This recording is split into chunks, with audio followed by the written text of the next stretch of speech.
My name is, and this happened when I worked as a forest ranger in northern Oregon for 6 years stationed near the edge of the Umpqua National Forest. Most days were routine. Lost hikers, small fires, the occasional injured animal. You get used to the quiet out there. Too used to it. But there was one section of the forest we didn't talk about much. Sector 14. It wasn't officially restricted. No signs, no fences.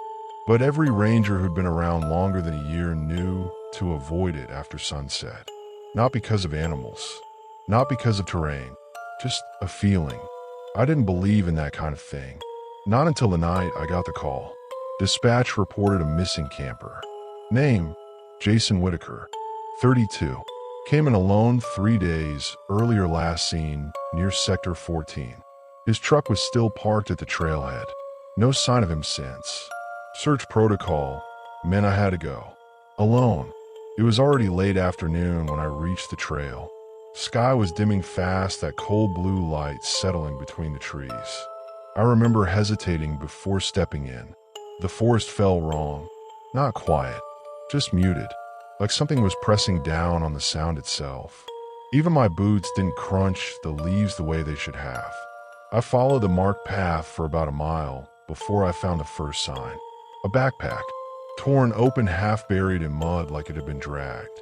Inside food, untouched, a flashlight, snapped clean in half. No blood. That was the first thing that bothered me. If it were an animal, there'd be blood. There'd be signs of struggle.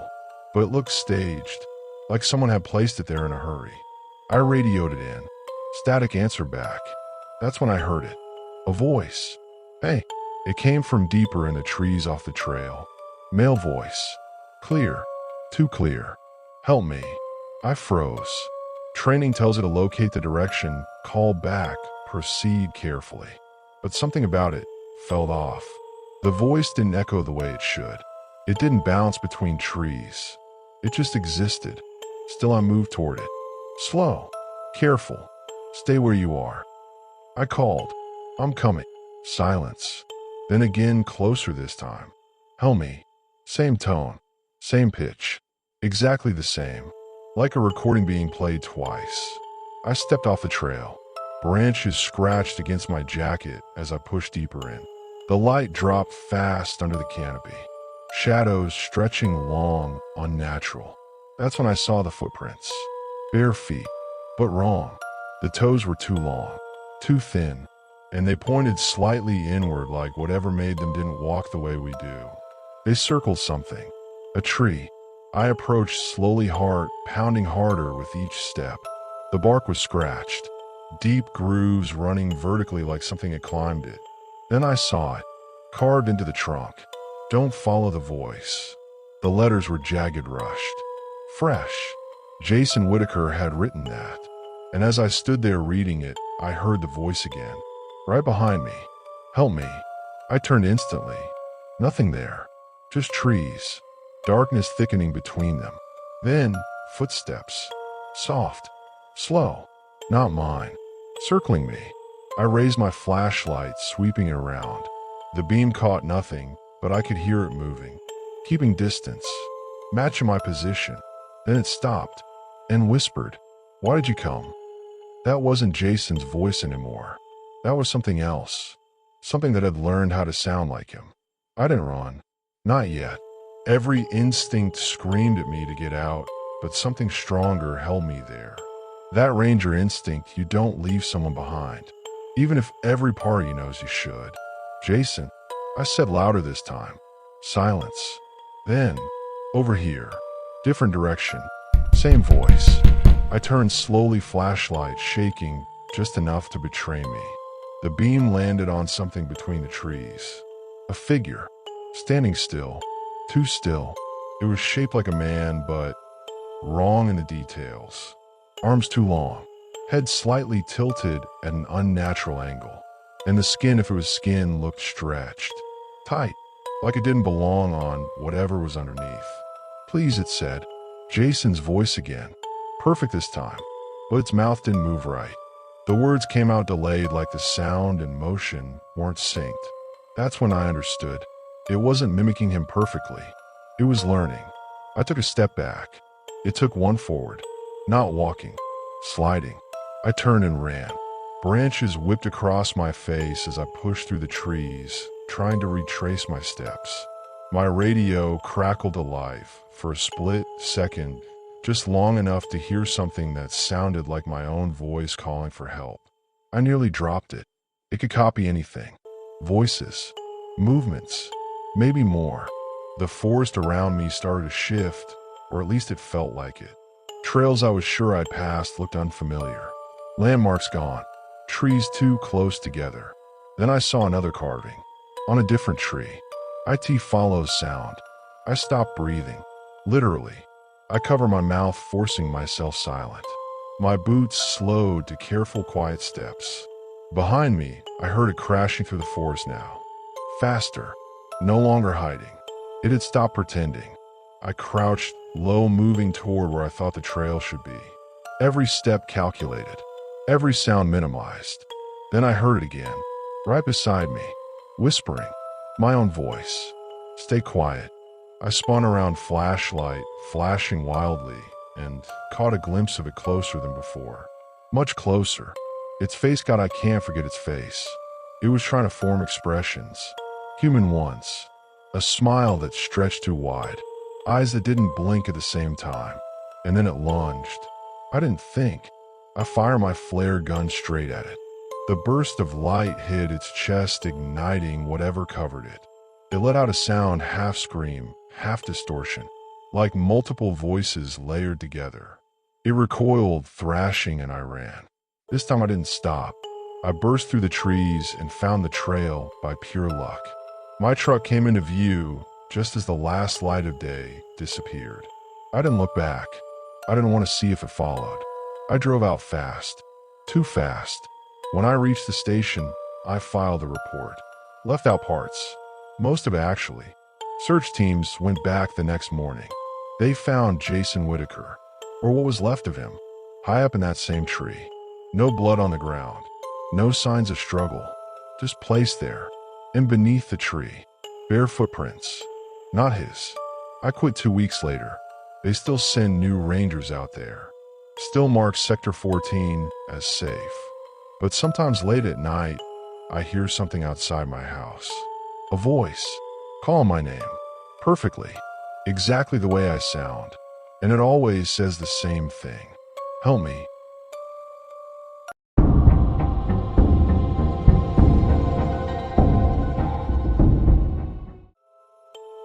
My name's O'Brien. This happened in late October, just before the first heavy snowfall. I was assigned to a remote section near Blackridge Forest, an area locals didn't talk about much. Not because it was haunted or anything like that, just because people went missing there more often than they should. That evening I got a radio call about a distressed hiker. A woman had reported hearing someone calling for help deep in the restricted zone. Problem was no one had permits to be out there.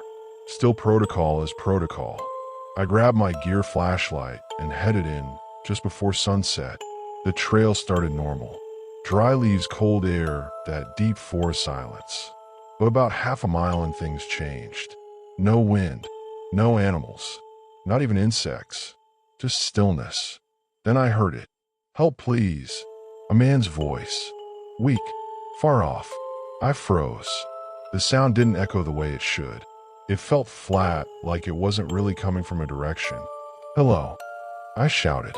Forest Ranger. Call out again. A few seconds passed. Then the same voice came back. Same tone. Same exact pause between words. Help, please. That's when something felt wrong. Real people don't repeat themselves like a recording. I moved forward anyway. Slowly. Every step crunching louder than it should. About 10 minutes later, I saw a figure between the trees. A man, standing still, facing away from me. Sir, I called out. You okay? No response. I stepped closer.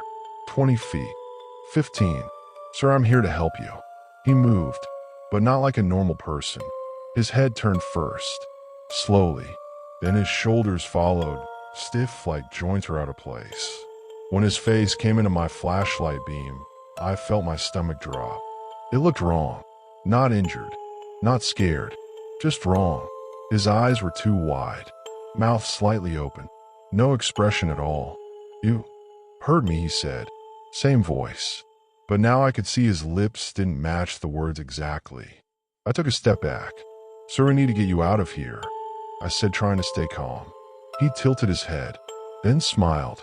"Too wide. You came like the others." The air around me suddenly felt heavy. "Others?" I asked.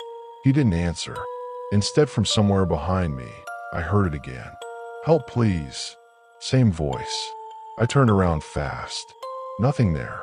When I looked back at the man, he was closer, way closer. I hadn't heard him move. My heart started pounding. Instinct kicked in. Something wasn't right here. "Stay where you are," I shouted, stepping back again. He didn't listen. He took one slow step toward me, then another. "You shouldn't have come here," he said softly. This time, his lips didn't move at all. That's when I ran. I don't remember turning around. I just ran. Branches hit my face, boots slipping on wet leaves. My radio crackled, but I couldn't hear what it was saying over my own breathing. Behind me, I heard footsteps. Heavy, fast, but not consistent. Like something was copying the rhythm of running without understanding it. I didn't look back. Then the voice came again, right behind me. "O'Brien." I froze for half a second. I never told him my name. Slowly, I turned my head. Nothing there, but the forest felt crowded, like something was just out of sight. Watching, I forced myself to keep moving. I knew the trail looped back toward the ranger station if I kept east. I just had to stay focused. Then I saw something ahead. Lights. Relief hit me instantly. Headlights. A parked vehicle.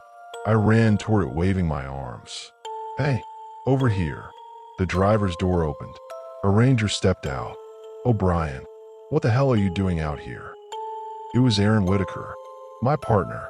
I nearly collapsed when I reached him. "There's someone out there," I said, gasping. "Something's wrong." "He's not." Aaron grabbed my shoulder. "Slow down. There's no one out here." "Yes, there is. I saw him." Aaron shook his head. "We've been trying to reach you for an hour.